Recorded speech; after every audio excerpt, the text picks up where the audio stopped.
नमस्कार दर्शक बंधु मु पवित्र चलतु जाणी नवा आज दिन सबकि टॉप न्यूज अपडेट देश विदेश ठूँ आरंभ कर ओडिशार समस्त गुरुत्वपूर्ण खबर जानीपर आज भिडियो न्यूज देखा पूर्व आपण मान अनुरोध आपण मैंने प्रत्येक दिन सका जल्दी उठतु जोग करूँ आजक निरोग रखु आमको हृदय भल पाते न्यूज गोटे लाइक कर चैनल को सब्सक्राइब कर दिंतु चलतु नजर पकड़ा आज प्रथम खबर पर आज प्रथम खबर एचएमपीवी संक्रमित संख्या 16 को वृद्धि देश में एचएमपीवी संक्रमण जनित मामला निरंतर वृद्धि पाइबार लगी शनिवार सुधा चिन्हट होता दुई संक्रमित को मिसाई देशर मोट एचएमपीवी संक्रमित संख्या 16 को वृद्धि पाई रिपोर्ट अनुसार शनिवार आसाम एक 10 वर्षर शिशु यह भूताणु द्वारा संक्रमित हो पड़ा सूचना मिली संक्रमित शिशु को आसाम मेडिकल एवं हस्पिटाल भर्ती कराई केंद्र स्वास्थ्य मंत्रालय रिपोर्ट अनुसार देशर गुजरात राज्य में बर्तमान सुधा सर्वाधिक 4 जन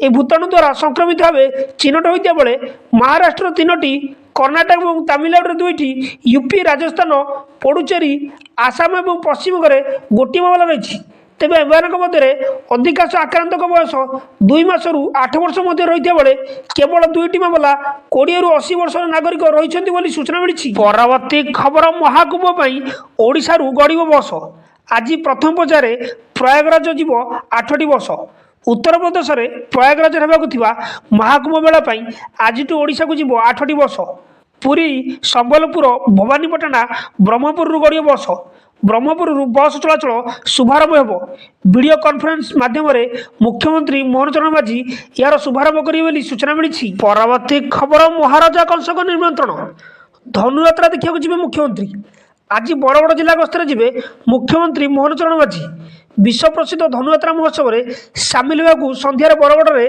पहुंचे मुख्यमंत्री महाराजा कंसक निमंत्रण पाइबा पर आज मुख्यमंत्री सेठाकू जी हेलिकप्टर जोगे भुवनेश्वर विमानबंदर झारसुगुड़ा पहुंचा पर सेठारू सड़क पथरे मुख्यमंत्री बरगड़ जीवार कार्यक्रम रही सूचना मिली परवर्ती खबर सुभद्रा पुणी जोड़ीले 8000 कौन कारणवशतः सुभद्रा योजन बाहरी से पुनर्वार सामिल करने अपडेट सुविधा सुभद्रा पोर्टाल उपलब्ध होती सुविधा उपलब्ध होगा पर प्राय 8000 अधिक आवेदनकारी सुभद्रा पुनर्वार सामिल हो सारे जो मैंने भूल रे बाहरी होते से यार सुविधा ने महिला और शिशु विकास पक्ष सूचना दी विभाग पक्ष कहुई खूब शीघ्र चतुर्थ पर्याय प्रथम किस्ती अर्थ प्रदान कर सूचना मिली परवर्ती खबर पालगदारे मामू भणजा जलिबा घटना 4 लाख लेखाएं सहायता घोषणा कले मुख्यमंत्री बौद्ध जिला सदर ब्लॉक मंडीपदार पंचायत बलाकिरा गाँव में शनिवार घटी हृदय विचार घटना पालगदा निआरे जीवंता जली जाइछन्ती 2 नाबालक मृतक हेले बलाकिरा गाँव सुबल भोई पुओ कृष्णा और हरबगा ब्लॉक बसंत बहाल गाँव संजीत शर्मा पुओ कृष्णा उभय मामू भणजा एभली अघटन समग्र गाँ स्तब्ध होइछि ए घटना मुख्यमंत्री मोहन चरण माझी गभीर दुख प्रकाश कर मृतक परिवार 4 लाख लेखाएं सहायता राशि घोषणा कर सूचना मिली परवर्ती खबर मंडी में चलनी मिलर का मनमानी हेब कड़ा कार्यानुष्ठान मंडी में चलनी मिलर का मनमानी कटनी छटनी कले कार्यानुष्ठान ग्रहण कर आज समवाय कर्मचारी को एभली किसी निर्देश देते समवाय मंत्री प्रदीप बल सामंतराय एने मंत्री समवाय कर्मचारी को तागिद कर मिलर को काम चाषी कथा नुहे तांकोठारु धान किणवा जदि कहीं मिलर मनमानी करुँचे विभाग को जणाइबा सह थाना एफआईआर देवाक निर्देश देते मंत्री बोली सूचना मिली परवर्ती खबर राजधानी रे ट्राफिक समस्या दूर करने को नुआ पदक्षेप राजधानी निर्माण हम नुआ ओवरब्रिज राजधानी विभिन्न स्थान में निर्माण हम नुआ ओवरब्रिज राज्य सरकार प्रारंभिक योजना आरंभ कर आज सूचना देते नगर उन्नयन मंत्री कृष्णचंद्र पात्र से कहते भुवनेश्वर में बर्तमान देखा ट्राफिक जाम को दूर करने पब्लिक ट्रांसपोर्ट सिस्टम को अधिक बढ़ाऊ लोक मैंने जमी अधिक बस व्यवहार करेंगे से नहीं सरकार गुरुत्व देते सूचना मिली परवर्ती खबर सातकोशिया रेंज में कुंभीर गणना शेष 19टी कुंभीर ठाब सातकोशिया रेंज में शेष है कुंभीर गणना 3 दिन धरी चली कुंभीर गणना शेष होती ए गणना पर समुदाय 19टी कुंभीर मध्य 3टी वयस्क 8टी शावक घड़ियाल कुंभीर रही बेले 5टी वयस्क 3टी शावक गुमुरा कुंभीर थिबा नहीं वन विभाग सूचना देछि କୁମ୍ଭୀର ଗଣନା ପାଇଁ ପର୍ଯ୍ୟଟକଙ୍କୁ ସାତକୋଶିଆ ବାରଣ କରାଯାଇଛି ବୋଲି ସୂଚନା ମିଳିଛି। ପରବର୍ତ୍ତୀ ଖବର, ରାଜ୍ୟରେ ଗଠନ ହେବ ଟ୍ରାଏସିଟି। ରାଜ୍ୟରେ ଗଠନ ହେବ ଟ୍ରାଏସିଟି। ଶ୍ରୀକ୍ଷେତ୍ର ପୁରୀ, ସିଲଭର ସିଟି କଟକ, ରାଜଧାନୀ ଭୁବନେଶ୍ୱରକୁ ନେଇ ଟ୍ରାଏସିଟି ଗଠନ କରାଯିବ। ଏନେଇ ଆଜି ସୂଚନା ଦେଇଛନ୍ତି ନଗର ଉନ୍ନୟନ ମନ୍ତ୍ରୀ କୃଷ୍ଣଚନ୍ଦ୍ର ମହାପାତ୍ର। ସେ କହିଛନ୍ତି ଟ୍ୱିନ୍ ସିଟି ପରେ ଟ୍ରାଏସିଟିର ପରିକଳ୍ପନା କରୁଛନ୍ତି ରାଜ୍ୟ ସରକାର।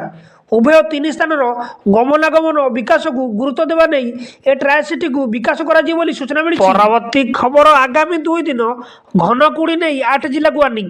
ଆଗାମୀ 2 ଦିନ ମଧ୍ୟରେ ଘନ କୁହୁଡ଼ି ନେଇ 8 ଜିଲ୍ଲାକୁ ଚେତାବନୀ ଜାରି କରିଛି ପାଣିପାଗ ବିଭାଗ।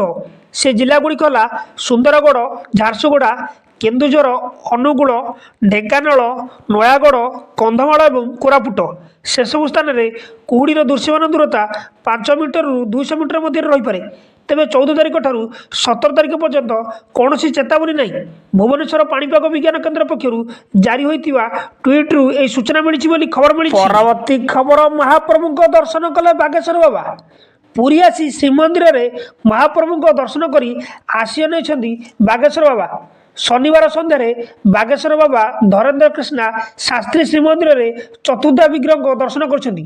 ପରେ ମା ବିମଳା, ମହାଲକ୍ଷ୍ମୀ, ଅନ୍ୟାନ୍ୟ ପାର୍ଶ୍ୱ ଦେବାଦେବୀଙ୍କ ଦର୍ଶନ କରିବା ସହ ସାକ୍ଷୀଗୋପାଳ ମନ୍ଦିରରେ ମହାପ୍ରସାଦ ସେବନ କରିଥିଲେ। ଦୀର୍ଘ ଅଧଘଣ୍ଟା ଧରି ଶ୍ରୀମନ୍ଦିର ଭିତରେ ଅତିବାହିତ କରିଥିଲେ ବାଗେଶ୍ୱର ବାବା ବୋଲି ସୂଚନା ମିଳିଛି। ପରବର୍ତ୍ତୀ ଖବର, ବର୍ଷା ମାସକୁ ଛାଡ଼ିଦେଲେ ବର୍ଷକୁ 12 ଥର ହେବ ପଥ ଉତ୍ସବ। ପ୍ରତି ମାସରେ ହେବ ପଥ ଉତ୍ସବ। ବର୍ଷା ମାସକୁ ଛାଡ଼ିଦେଲେ ବର୍ଷକୁ 12 ଥର ପଥ ଉତ୍ସବ କରିବାକୁ ଲକ୍ଷ୍ୟ ରଖିଛନ୍ତି ନଗର ଉନ୍ନୟନ ବିଭାଗ। ପଥ ଉତ୍ସବରେ ଲୋକଙ୍କ ଉତ୍ସାହ ଭିଡ଼କୁ ଦେଖି ଏଭଳି ନିଷ୍ପତ୍ତି ନିଆଯାଇଛି।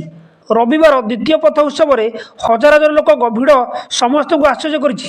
ରାଜଧାନୀରେ ଶୀତୁଆ ସକାଳରେ ଜମୁଛି ପଥ ଉତ୍ସବର ମଜା ବୋଲି ସୂଚନା ମିଳିଛି। ପରବର୍ତ୍ତୀ ଖବର, ଆଜିଠୁ 15 ଯାଏଁ ରତ୍ନଭଣ୍ଡାର ମରାମତି କାମ ସ୍ଥଗିତ। ଚଳିତ ମାସରେ ମକର ସଂକ୍ରାନ୍ତି ଏବଂ ଅନ୍ୟ ନୀତିକାନ୍ତ ପାଇଁ ଶ୍ରୀମନ୍ଦିରରେ ପ୍ରବଳ ଭିଡ଼ ପରିଲକ୍ଷିତ ହେବା ଅନୁମାନ କରାଯାଇଛି। ଠିକ୍ ସମୟରେ ନୀତିକାନ୍ତ ସମ୍ପାଦନା ଏବଂ ଶ୍ରଦ୍ଧାଳୁଙ୍କ ଶୃଙ୍ଖଳିତ ଦର୍ଶନ ବ୍ୟବସ୍ଥା କରିବା ଉଦ୍ଦେଶ୍ୟରେ ଆଜିଠାରୁ 15 ତାରିଖ ପର୍ଯ୍ୟନ୍ତ ରତ୍ନଭଣ୍ଡାର ମରାମତି କାମ ସ୍ଥଗିତ ରଖାଯାଇଛି। 16ରୁ ପୁନର୍ବାର ମରାମତି କାର୍ଯ୍ୟ ଆରମ୍ଭ ହେବ। ଏଥିପାଇଁ ସମସ୍ତ ସହଯୋଗ କାମନା କରିଛନ୍ତି ଶ୍ରୀମନ୍ଦିର ମୁଖ୍ୟ ପ୍ରଶାସକ ଡକ୍ଟର ଅରବିନ୍ଦ ପାଢ଼ୀ ବୋଲି ସୂଚନା ମିଳିଛି। ପରବର୍ତ୍ତୀ ଖବର, ଭୟଙ୍କର ହେଉଛି ଜଙ୍ଗଲ ନିଆଁ। 16ରେ ପହଞ୍ଚିଲାଣି ମୃତ ସଂଖ୍ୟା। ଆମେରିକାର କାଲିଫର୍ଣ୍ଣିଆରେ ଲାଗିଥିବା ଜଙ୍ଗଲ ନିଆଁ ଥମିବାର ନାଁ ନେଉନାହିଁ। ମୃତ ସଂଖ୍ୟା 16କୁ ବୃଦ୍ଧି ପାଇଛି। ଇତିମଧ୍ୟରେ ଏକାଧିକ ହଲିଉଡ୍ ତାରକାଙ୍କ ମୂଲ୍ୟବାନ ବାସଭବନ ଜାଳିପୋଡ଼ି ଛାରଖାର ହୋଇଯାଇଛି। ଅପରପକ୍ଷରେ ଏହି ଜଙ୍ଗଲ ନିଆଁ ଯୋଗୁଁ କାଲିଫର୍ଣ୍ଣିଆର ସହର ଓ ଆଖପାଖ ଅଞ୍ଚଳରେ ପ୍ରାୟ 10,000 ବାସଗୃହ କ୍ଷତିଗ୍ରସ୍ତ ହୋଇଛି। 1 ଲକ୍ଷ ଲୋକଙ୍କୁ ଅନ୍ୟତ୍ର ସ୍ଥାନାନ୍ତରଣ କରାଯାଇଛି ବୋଲି ସୂଚନା ମିଳିଛି। ପରବର୍ତ୍ତୀ ଖବର, ଆମେରିକା ଗୋଟେ ପଟେ, ନିଆଁ ଅନ୍ୟପଟେ।